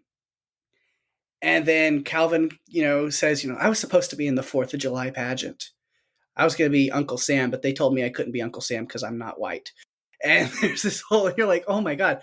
Oh, and so wow. Clint comes up with this idea. And since they're like in the theater room anyway, the stage is up there. He grabs the red, white, and blue like jacket and the hat and dresses Calvin up as Uncle Sam. And he's like, well, what song were you going to sing? Go ahead and do it for us. And Lucy and Calvin sit in the audience, and he performs this like song for them. There's like this little song number. It's like, I want you to love America. And it's incredible. It was written by Ian Brennan. His Glee wonderfulness came through in that moment, because it's just like, I want you to love America, every Tom, Dick, and Erica. And it's just this like adorable little like thing. And it's great. And then what's funny though is, even though they cut that scene out, when Doug comes out and lays the brain down and they're showing that, if you look closely enough in the background, you can see Calvin sitting on the stage in the background in his full Uncle Sam attire, still dressed like that. So without knowing the deleted scene, he's just dressed as Uncle Sam with his hat and jacket with no context whatsoever. And it's well, sometimes there are those continuity issues. Yeah. He was the one who said that everyone was calling it Cooties. Yeah. I guess that it was Patriot or Dink that told Shelley that she had cooties, or it was going around. She's dirty. Don't say that. Well, he's kind of right. Yeah. And then Tamra, we get a little bit of, she's really the reason that we find out that the virus is even less, wide as far as who it affects, is then it's only prepubescent children, because that moment, have you achieved menses? What? He's asking if you've had your period. I don't want to talk about it. I was like, okay, I don't want to say, yeah. So it helps him kind of come to that conclusion. And and then she has the circle, circle, dot, dot. Now you have a cootie shot, which I actually have a friend of mine who has a cootie shot tattoo, and it's awesome. Oh my gosh. Yeah. Well, that part was actually put in, I believe, because Lee Winnell's wife wanted him to put it in the script, so that's why he ended up putting it in. It was a good moment. I like it. Yeah, it was fun. And then my only other one is a character that we don't know the name of. We don't know anything about him. It's just some random teacher who has one line and then he dies immediately. But it makes me laugh whenever he comes running down the stairs. Follow me! I do CrossFit! And then out to his death he goes. It doesn't matter what amount of CrossFit that you do if you don't pay attention and know what's going on. Because running around, no, he just let them in is what he did. Yeah. It was crazy. I think that's all my notes there. Well, I feel like we have covered all of the characters, most of the zombie stuff, or Cootie Kids, as you call it. Yeah. One thing I wanted to bring up, though, is at one point we get this scene where the kids are out in the playground, in the aftermath, and you see bloody handprints on balls and all sorts of things are going on. Creepy Cootie Kid montage. Yes. It's a time lapse as they're waiting for 3:00 for the parents to show up. Yeah. So they show all these things. So we've got a finger clipped in the spoke of a tire from a bicycle. We have rolling eyeballs. Yeah, basically play marbles with them. Yeah. Children are playing with dead appendages. And then we have rousing game of Tetherhead. Yes, that was as well. And a little boy jump roping with the intestines. Mm-hmm. And that little boy Yep. is the son of Rainn Wilson. His name is Walter. That is Walter Wilson and his first film appearance. Yes. I thought that was fun. It must have been cool for him to get to be on set and work in one of his dad's movies. Like, to have that experience. It doesn't happen as much as you would think, but I think it's really cool when it does, because it just gives them a bonding opportunity. Like, this is Daddy at work, and here, you could do this. And I think it's really cool. Yeah. So. Yeah, we've talked about most of the Cootie Kid stuff. I have a few. Yeah. I say probably like 2 more. All right. That, we had to talk about Racer Dobkins. Oh, I think he was jealous of his little brother. Yeah. There was some jealousy it's a good thing Racer Dobkins' mom is here, because she can call for help, except that she's way too busy on the phone, and she just lets Racer in the van, and then things get pretty dark for a second. Mm-hmm. One thing leads to another. We have Zombie Baby, as you do. And then, as Wade exclaims, they always go right for the face. Yes. Yes. And you know what's funny? As we've been talking about this tonight, about the Cootie Kids and zombies, is I think it's been brought up to me before that a zombie isn't a zombie if it's a virus. Mm-hmm. So what do you think about that, Pake? What is your take on zombies versus, Do we have enough time? It's a 3-hour podcast now. It might be. Yeah, no, short version of that is there's so many different forms of zombies. There are, if it's a virus, it's still a zombie. Okay, that's my thought too. But I've been corrected on it, and so I wanted to get your thoughts. But they're also, I do kind of draw, like, it can get grayed, 28 days, 28 weeks later. Yeah. I don't know if I would necessarily call those zombies, but they never died. That is like human rabies. That is rage that they have in that. But I think if it's a virus that kills you and reanimates you, you're a zombie. Which, I don't know how these kids in here, I don't really think we saw any of them die. No. So it might be, so that Cootie Kids is a good way to go with it, because they might not be zombies. They might not be. But like The Walking Dead, it's a virus, but it kills you, reanimates you. They're zombies. Yeah. But then there's also like the whole voodoo zombie thing, and that there's comes from all sorts of Haitian things. and culture and stuff, and that's a whole different thing. I feel like this could be a podcast for a future. This could be a future podcast for us, breaking this down, because it's just something that has been brought up to me before, so I was really curious. Yeah. But then, let's see, the only other one I have is just the little zombie girl on the tricycle. Oh, boy. Fucking creepy. And those scenes that she's in actually take out the comedy, and it was like full intensity. Yeah. As she's like circling thing, and then Clint drops the walkie-talkie for a second, and she gets off her bike, and the music gets like slowed down. Yeah. And then she comes and she's like staring at him through the thing, but then she goes back to riding. But then as he's messing with the vending machine, that's the word, as he's messing with the vending machine, and she comes riding back into the room, and he's kind of hiding, and she's scoping things out. And then when the dollar back in, and she screams for Patriot to come in, it's so tense, and I think those were incredible scenes. That was maybe the horror vibe that Elijah Wood's company wanted. Yeah. Now it's time to just get into some other notes and stuff. And I know you always bring your production notes and fun stuff, but like I've been teasing a lot of, I definitely have some extra thoughts and things I picked up. Mainly my just thoughts. First, extra note thoughts was I was just like, this movie had to be so much fun for everybody involved, especially the kids. That they were just having a blast filming all of these insane scenes and things that they're doing. Had to have been fun. But yeah, I love everything about it. But yeah, the things that are extra. Now this one, not really extra to the DVD, but there is a post-credit scene if you stick around. Okay, I tried to look for it because I heard it existed, but I couldn't find it, and I don't know if I don't know. It just wasn't there. Yeah, I mean, it's not much. It just shows Hitachi kind of sitting covered in like blood and gore. He's sitting and he's twirling one half of the shears, twirling his blade around, eating his nori. And then you hear a voiceover and his voice just say, and then the frog fucked the caterpillar. And then it goes out. Okay. So Well, that is quite something. there was that. That's Yeah. quite something. So let me see I'm just going to go through all of my stuff that I took from the DVD extra stuff, even though I've thrown a lot of it in. So I'm probably going to be repeating myself from stuff I said earlier in the podcast, but that's fine.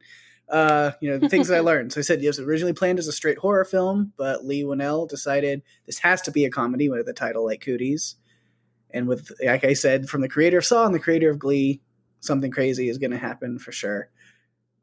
There were deleted and extended scenes, and I'll just kind of go through like all of them, even though I've mentioned most of them. There's the extended Patriot and Dink insulting Shelley. We do get a little extended Clint and Lucy talking in the teacher's lounge, and we get to see what made her laugh and smile so much that messed with Wade. All right. That makes sense. It's kind of an extended them talking about what happened in the classroom. He's like, I wanted to give her a high five. That kid was a dick or whatever. And she's laughing about that. But then he was just like, the kids today, they're not even kids. They have cell phones and Adderall and stuff to say, what he says. He's like, why can't we just whack a kid sometimes? We can't even get away with doing that. He's like, my grandpa used to beat me when I was a kid with a cane, but he also tried to burn our house down. So maybe that's not the best example. And that's what cracks her up and makes her laugh so hard that Wade sees. Oh my gosh. That is funny. Yeah. Oh, wow. Then I talked about the Tracy and Rebecca and Calvin scene with Doug. The extra Rick scenes I mentioned, the extra scene after Wade kills Dink, and the brain extraction conversation, the Clint and Calvin conversation and his musical moment, Clint and Lucy in the vents, their conversation. And then also, before she goes up in the vents, there's another little extended scene of him praying while he's in the vent. And he's like, that whole like, okay, God, if you get me out of here, then I promise I'll go to Africa or some other third world country and do, he's just that, bribing, whatever. Trying to bribe God by making a deal with deeds. God, promising good deeds if he gets out of the situation. And they can overhear him just a little bit. Oh my And gosh. Rebecca goes, he's praying. What did I tell you guys? There's no such thing as an atheist in a foxhole. Like, and she goes on her own little, and that, so then they're kind of listening in for a little bit. And then Lucy decides to like radio in and be like, you're doing great. And then it cuts back to where we saw. Oh my gosh. There's a funny gag reel, blooper reel on there. I'm not really going to go through what those are. There's just a lot of great bloopers. But one line from Rainn Wilson is just great where he, delivers a really cool line and then turns and looks directly into the camera and then walks off. And then as he's walking off, he hears his voice, why did I look in the camera? I'm not on The Office anymore. You know that he did that on purpose, right? It was great. Yeah. Yes. Then the last thing is the alternate ending that I have talked about. And I'm glad that they went with the ending that they did, honestly. But this one was interesting to see. So instead of going to Danville, after the run-in with Cootie Kid Patriot, where they finish him off, the truck runs out of gas before they get to Danville, just in the middle of the road somewhere, and they all get out and decide to go through the woods. And while they're, they find a campsite with everything still set up and the fire still burning.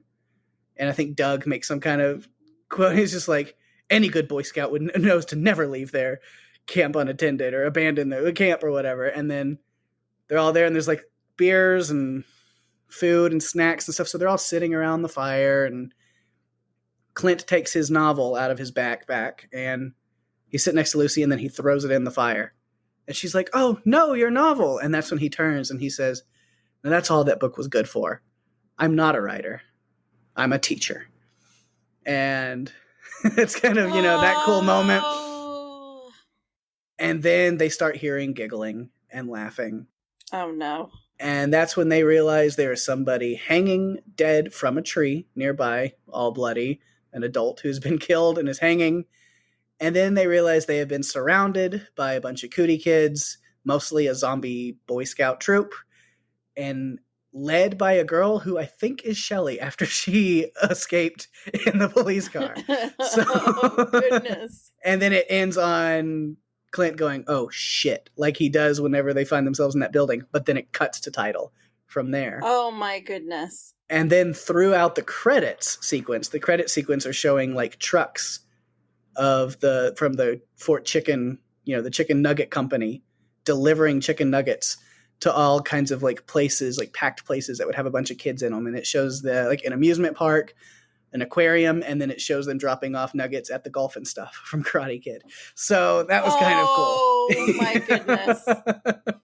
That is hilarious. Yeah. Wow. That's awesome. So that's all I have from the extra stuff that I watched. That was really fun. I feel like I'm going to have to like get the DVD so I can watch these deleted scenes and also They're cool. see the alternate ending and immerse myself in it because I feel like I'm missing something. I'm missing out on some silliness that I definitely need to be able to dive into. So I guess I will continue on with production notes. All right. Okay.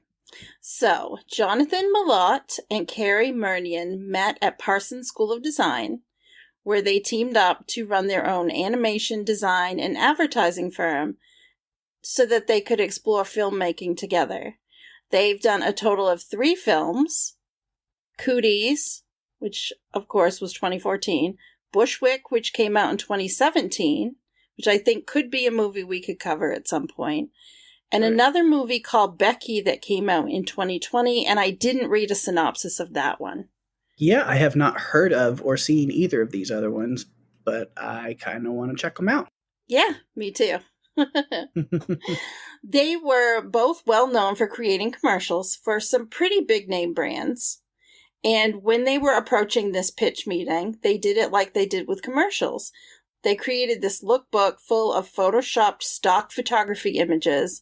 They had drawn diagrams and other visualizations, complete in a Trapper Keeper, which 80s kids will remember is a binder that we all had at that time growing up.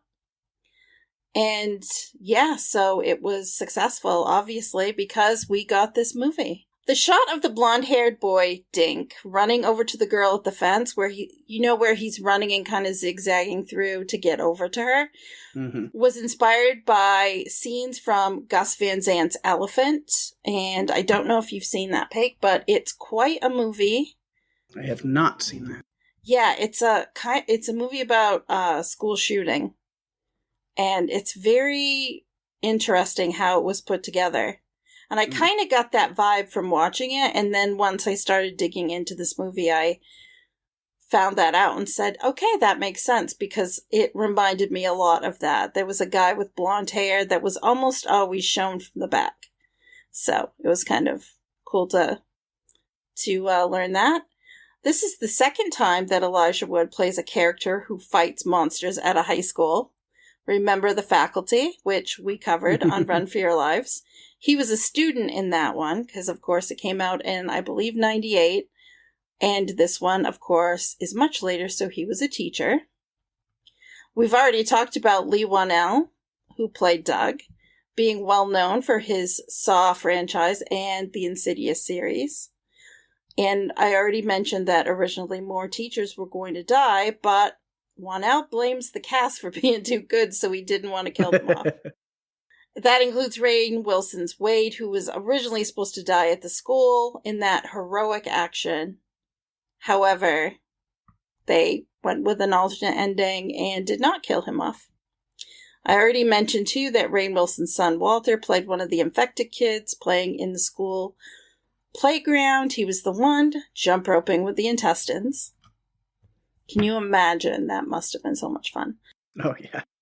Okay, one of the original endings, which was written but not filmed, featured the gang reaching a retirement home and discovering that the virus affects old people just as it does the children. Oh my gosh. Though there is no sequel planned, Whannell has joked that Cooties 2 Cruise Control, with a cameo from Jason Patric, could be an idea. Which, of course, it's a joke, but it's kind of funny. Yeah.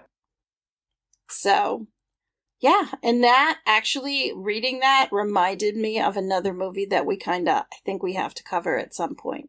But I'm not going to mention what it is on the podcast. It'll just be a surprise later on. All right. And that's all I have.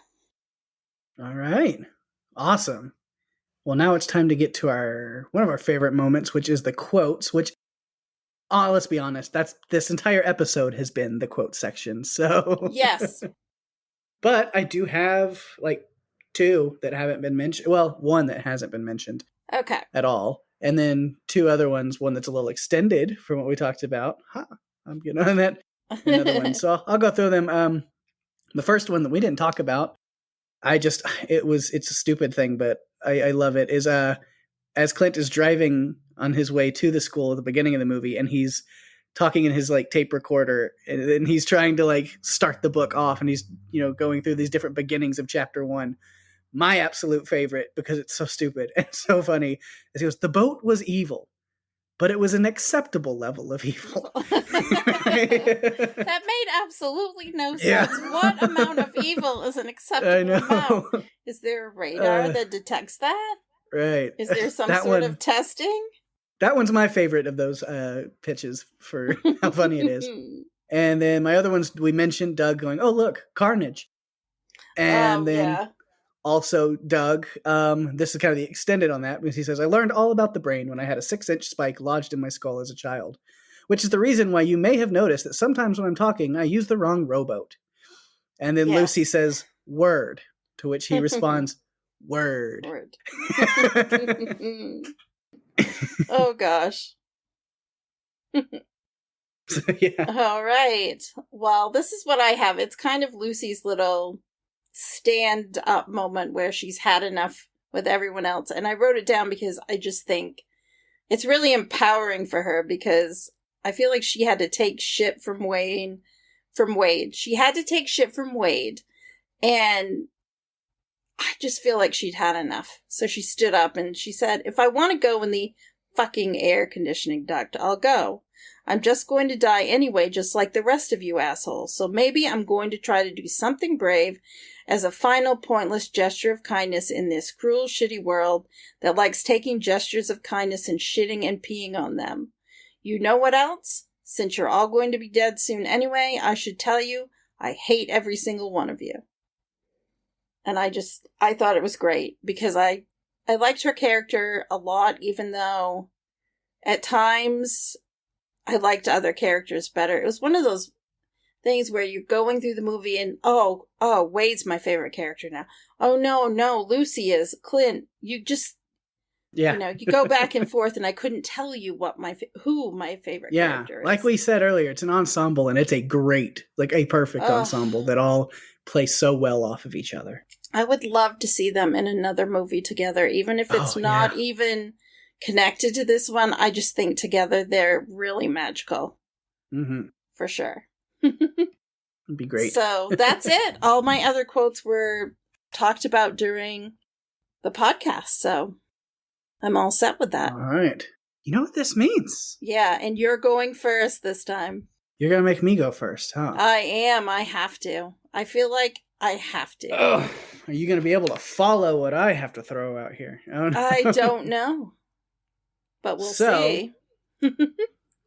With my rating, I don't remember what I've judged a lot of other movies that I love on here. And this might be my highest rating yet. I don't remember. But it's just the level that I love this movie and how hard it makes me laugh. You know what? I don't even care if it's not like as amazing as like all these other like classic movies that are out there. But you know what? In my repertoire of movies that I like to whip out and show people and have fun watching, it's near the top of the list. So it's a full-on 9.5 for me. I love this movie so much.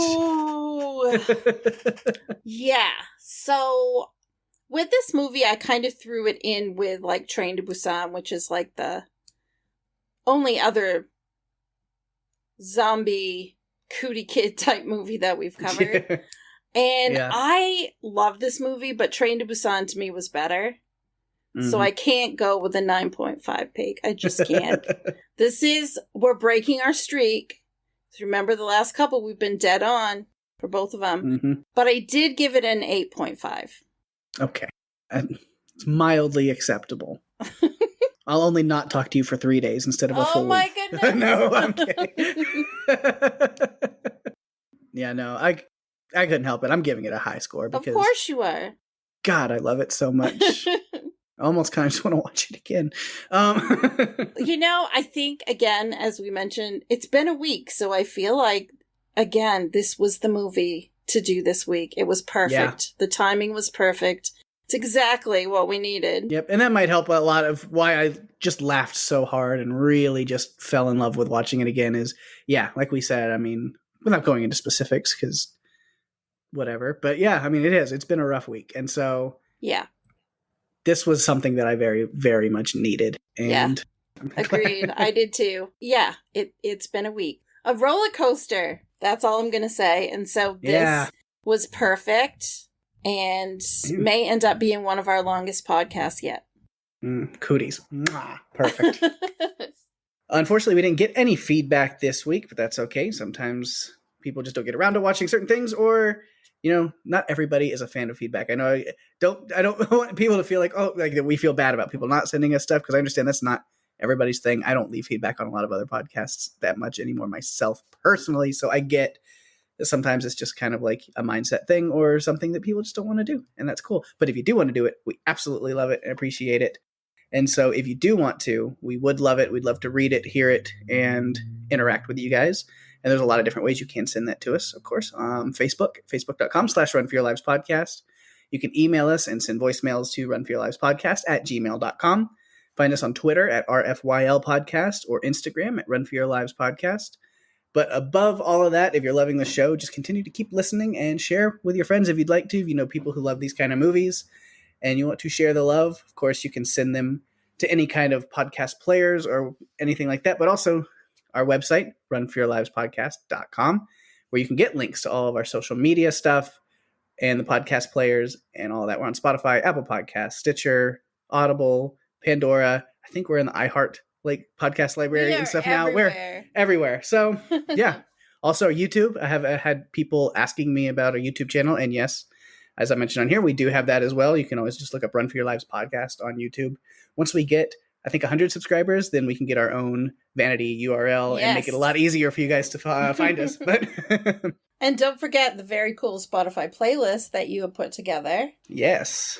It's a lot of fun, featuring music that is either from the movie or after hearing it, it makes us think of the movie. It's related. Yeah. It's really cool. It's a lot of fun. Yeah, and I update it weekly when we record. So actually, if you always look at the last 2 or 3 songs on the playlist are about movies that we've recorded on that you have not heard the episodes for yet. Yes. So you might even get a chance to figure out what some of the movies are coming up based off of what songs are on there. If you can be real sleuthy. Yeah.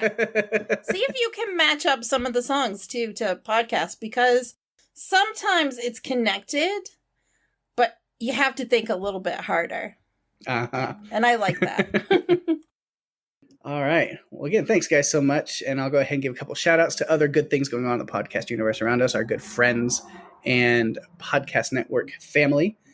Of course, on Strange Indeed, the other podcast that I do with our good friend Rima, we are back over there with one little episode that we did this past week, and Daphne was over there to help us out with that. We talked about the new 2021 movie Mortal Kombat, which was a lot of fun to just geek out, nerd out with Rima, who's also a huge fan of the games. And so it was a really fun conversation over there. It was awesome. I had so much fun.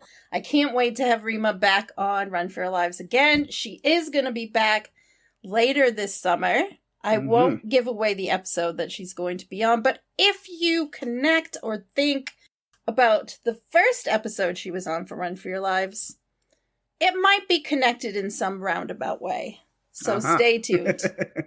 Yes. And then also over there, starting, I want to say June 4th, off the top of my head. I think that is correct.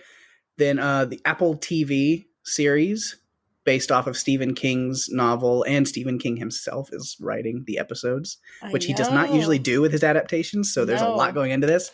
But yeah, Apple TV series Lacey's Story will be starting up, and we will be covering that over on Strange Indeed. So if you have Apple TV, Stephen King fan, definitely check that out. I think it's going to be a lot of fun once we start diving into that.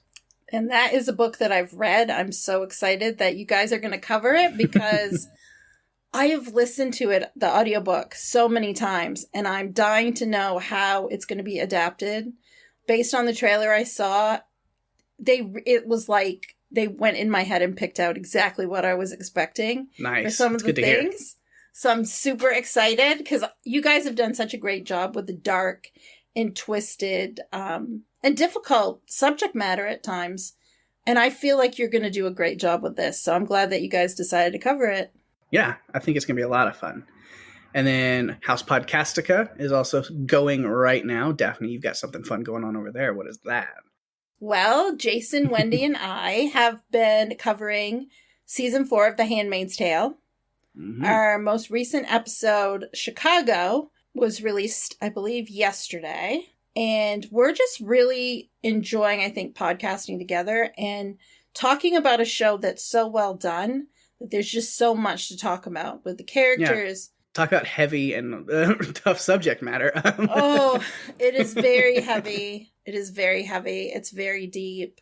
It's really brought up a lot of interesting discussion points for us. And I'm really excited to see where things go this season for the rest of the season. But we're halfway through and it seems like it's flying by. So I'm enjoying our discussions that we're having. Yeah, awesome. Also in Podcastica, which is where those other two are, that network, the Walking Dead cast, which is like the flagship Podcastica show, is currently covering season 6 of Fear the Walking Dead. Are they in 6 right now? I'm pretty sure. There's season 6. It is 6. It's crazy to think that show has been going that long. I know. I feel like it just started. Mm-hmm. So yeah, so if you're a fan of AMC's Fear the Walking Dead, then, well, I say if you're a big fan of it, might not be the most fun listening to that podcast because Jason and Lucy or me or Rima, whoever is on there at the time with him, does not hold back on tearing it apart a little bit when the show does have a lot of flaws. But, yes. We still have a lot of love for the Walking Dead universe, so it's something that's fun to cover as well. So, absolutely. Yeah. So if you are, want to check that out, definitely do that. And then our friend Derek over at TV Podcast Industries, him and his podcast partners are covering The Bad Batch, the Disney Star Wars animated series. It's on Disney Plus right now. And then we mentioned it last week about our good friend Damien launching his new podcast, Watched in the 80s. And the first episode is out now. So if you want to go check that out, it again is Watched in the 80s, or Watched It in the 80s. Yeah. Watched It in the 80s podcast. Then, his first episode is covering Chariots of Fire.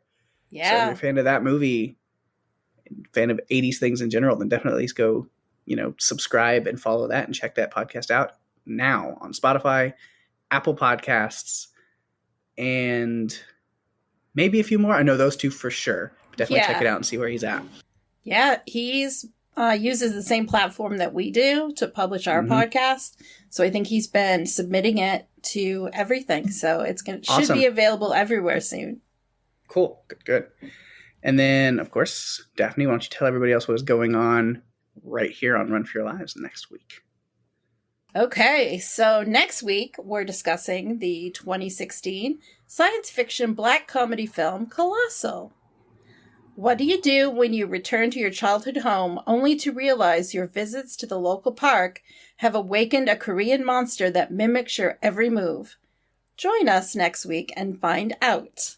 That is a very interesting movie, for sure. I have never seen it. Yeah. Yeah, it is a dark comedy. It's got, it can be really dark, but it is really interesting. And then it's Anne Hathaway, Jason Sudeikis. So, yeah, those two are incredible. So, I definitely think it's worth checking out. And so check it out. You got this week, you want to watch Colossal. I think it is on Hulu right now, if I remember correctly. Yes, I believe it's on Hulu.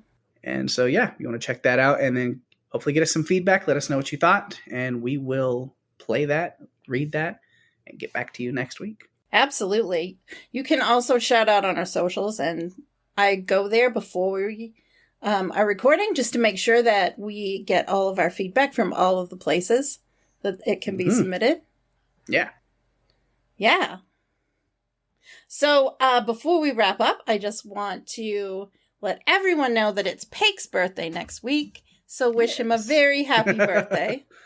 Yes, it will have come and gone before the next episode comes out. It will have come and gone. So, yep, Pake's birthday's next week.